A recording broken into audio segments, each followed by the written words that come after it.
My name's Hannah Shain, host of SmartBug on Tap, brought to you by SmartBug Media.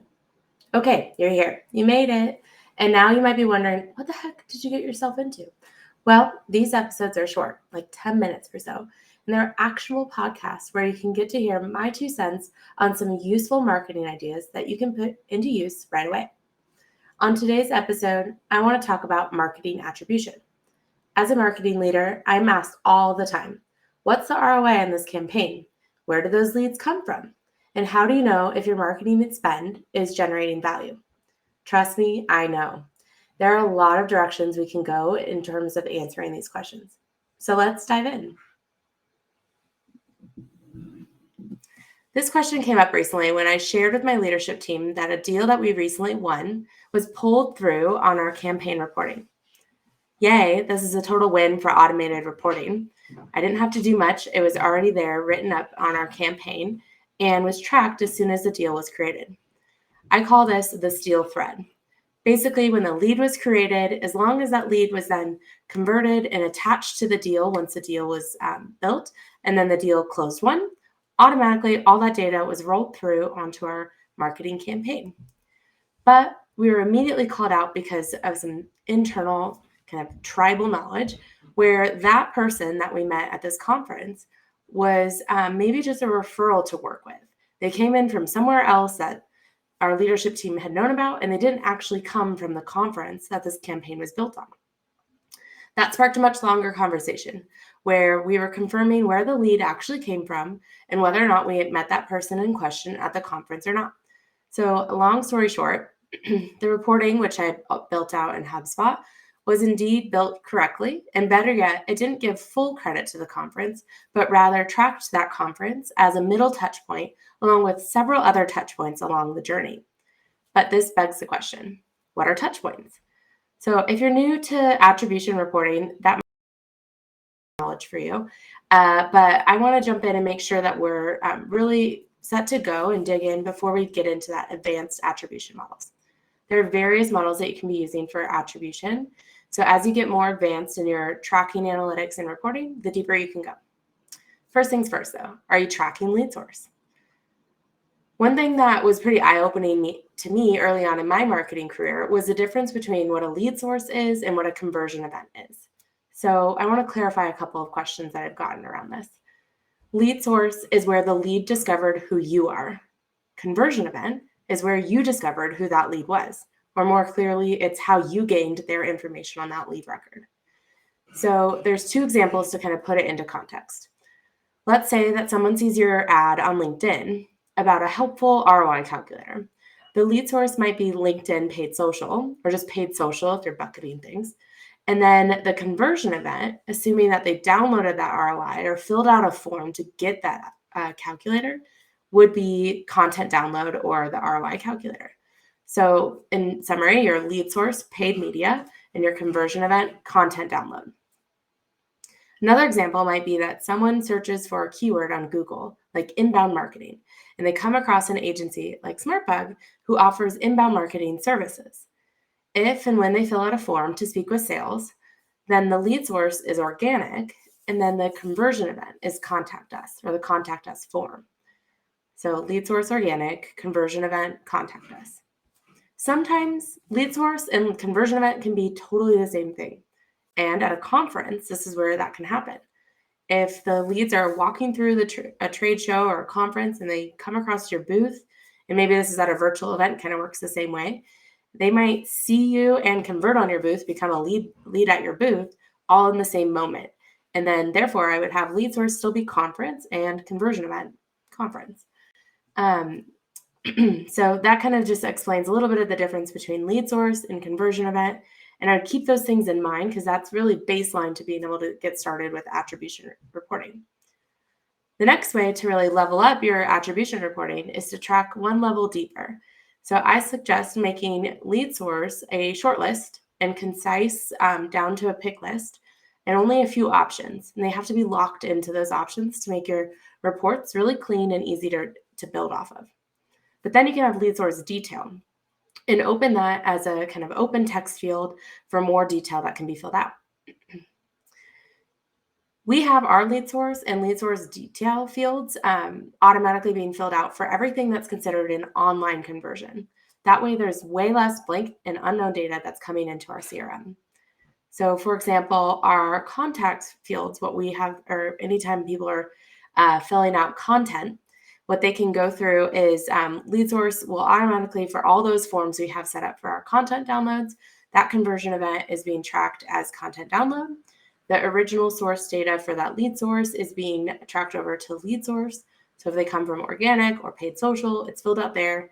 And then the detail is where we track kind of that conversion event detail. So we know what type of content did they download on. For all your offline sources, like a list import that maybe you did with a co-marketing or co-partner campaign, maybe if you're importing that list of new leads that are coming into your CRM, I would definitely require on that list that you create some columns and you're filling out lead source and lead source detail. That way they're always being filled out. But the pro tip with both of these fields, lead source and lead source detail, is make sure that you never overwrite that lead source. Your original source must always stay as it is. That's where the person came from, and it should be on a very, very rare occasion that you're ever overwriting what lead source is. Next, you can bring your lead source information over to a deal record. We just copy that deal record over. We use a workflow and we say, when this lead source is known, as soon as a deal is created, write to the deal record. And it's always the first contact that was created within the account. That should be where your original lead source is, but you can set up rules for whatever might make most sense for you at your organization. We call this opportunity source, and I use the lead source, that shorter pick list, and written over to deals. That way it creates really simple and clean reporting when we're tracking where did all our deals come from. All this is going to get you just started on source. Where did the deal originally, where did the lead originally come from? Or where did that revenue originally come from? The fun part really begins when you get into marketing attribution. Track all the other touch points along the way. So can you remember my original story on a lead not actually coming from the conference I mentioned? Somebody knew, like, hey, no, I met that person. They were a referral from a friend. And they didn't actually come to that conference, but sure, we met them at the conference. Well, the conference was simply a middle touch. It was an event that happened right in the middle of the person's buying journey with our company. And you can use different models in attribution reporting to put different weight or value behind each of those touch points. So here's a few different models to consider. I'm going to run through this pretty quickly, but there's lots of information and blogs out there on all the different attribution models. The first one is the first interaction. And this model gives 100% of the credit. All the revenue that's generated from that deal goes towards that first interaction that led to a closed won deal. That's like lead source. So if you said, all right, that one example I was giving would say no credit, no revenue is attributed to the conference we met that person at, but rather from that referral that we had. And I would say, or argue that a lot of executives, when they're thinking about where's my marketing spend going and is it generating me revenue, they're often just thinking very simplistically on first interaction. Or maybe the next one that's kind of simplistic is also last interaction. And that model gives all the credit to the last touch point that led to a closed won deal. If you're set up like I am inside of HubSpot, and we do all of our kind of sales interactions inside of HubSpot, it is our whole CRM. That might be giving a lot of credit to the sales team. Maybe it's that last like proposal meeting that they had, or it could be kind of when the CFO was looped in to give kind of final approval on spend or budget. But that's probably not anything related to like your marketing attribution. Maybe it is. Maybe there is a webinar that happened right before the deal was closed. But most likely it's going to be some sort of sales touch, which would be driven to last interaction. So the next few models, I think, are a little bit more holistic on the whole picture. How did sales and marketing come together to bring that revenue to the table? Linear is another model that looks at all the interactions that led to a closed won deal. And they give equal credit. So they divide it. If there's 10 touch points that happened between when the contact first discovered you to when they were closed won, it would divide the total revenue. If it was $1,000 divided by 10 and put $100 towards each of those touch points. So if we had the conference was one of them, I'd say, all right, the conference generated $100 of ROI in this linear model because it's an equal touch points along the way. It's not giving more credit to first or last touch. It's just saying equal amount to every touch point along the journey. Ushape you, is when the model kind of says, all right, 40% of your credit goes to that first touch, and then 40% goes to when the contact was created. So lead source versus conversion event. And then the remaining 20% is being evenly distributed across all of those touch points between first interaction and contact creation. And there might be some other like kind of page visits, blog visits. If you have a more of a top of funnel attribution model, that's where Ushape really comes into play. My personal favorite would take one more touch point along the way, and it's called W-shape. And it looks at first touch point, which is your lead source, your first interaction when the contact was created, conversion event, and then the last interaction that happened before the deal was created. And I like this one because usually when contact is created, there's a lot that's happening between, depending on the length of your sales cycle, but between when a contact was created and the deal was created that you want to give credit to. So it's giving 30% to each of those. And then the remaining 10%, if you have 30, 60, 90, the remaining 10% are evenly distributed across all the other middle points or interactions across that journey.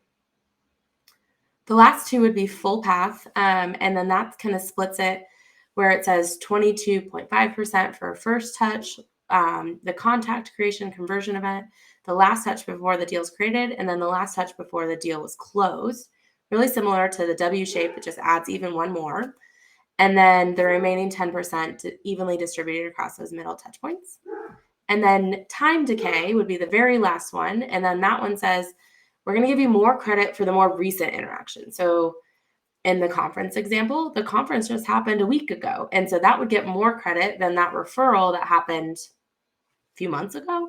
And so we're just saying the more recent interactions are actually more influential on that deal being closed.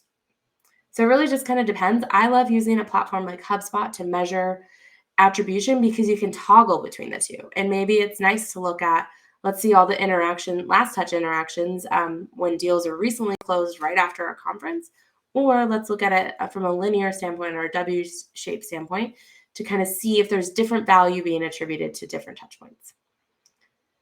In that event campaign that I started off the episode, we did use linear model and W-shaped model. I kind of toggled between the two. That way I was kind of looking at more of an equal distribution of revenue for the event as related to the other touch points that contact had. If you're not sure how to if you're not sure how ready you are to set up with our marketing attribution, you should check out our attribution readiness assessment. We'll throw the link in the show notes for you. But it's a quick quiz that really just helps you identify what pieces you might be missing or what you need in order to implement and get up and running with attribution on your own. So that's all I've got around marketing attribution, lead source, and conversion rates. What are some other marketing or reporting questions that you might have on your mind? Email us at marketing@smartbugmedia.com or tweet us at smartbugmedia. Thanks for joining.